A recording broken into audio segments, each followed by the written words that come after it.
The Amityville house. What really happened there?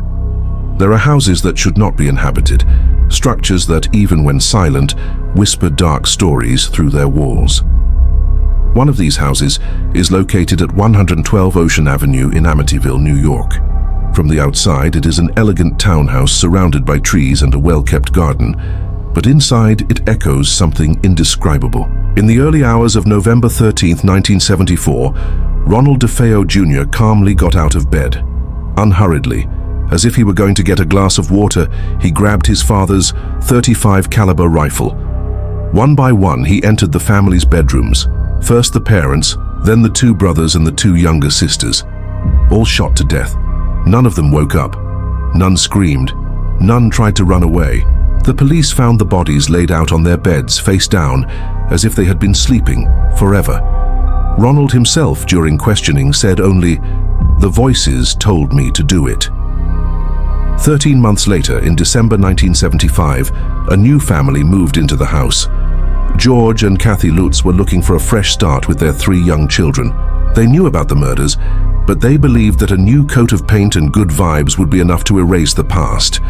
On the first day, everything seemed normal, but on the first night, George's watch stopped at exactly 3:15 in the morning, the time of the murders, and this would continue every night. Always at 3:15, he would wake up drenched in sweat, feeling a presence beside his bed. Something watching, something waiting.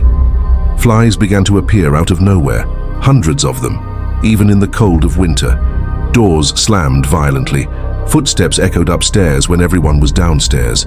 A putrid smell spread through the house with no apparent source. The youngest daughter, Missy, began talking to an imaginary friend, an entity named Jody, who claimed to have glowing red eyes and wings like a pig's.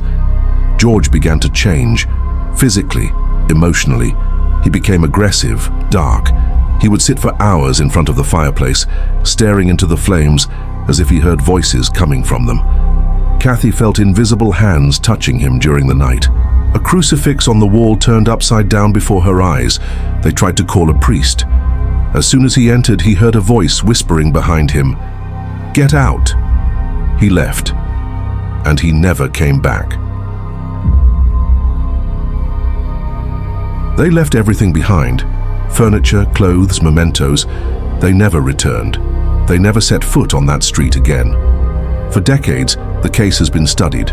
Some say it was a hoax, created to sell books and movies. Others swear the stories are real. Paranormal investigators Ed and Lorraine Warren, famous for cases such as the Annabelle doll and the Enfield poltergeist, assure us there was a real demonic presence in the Amityville house, and it hasn't gone away. Today the house still exists. The facade has been slightly modified, perhaps to deceive the curious, but neighbors say that no one stays there for long. There is always something strange, something that cannot be explained, something that watches from the upstairs windows, and perhaps even today at 3:15 in the morning, it will wake up.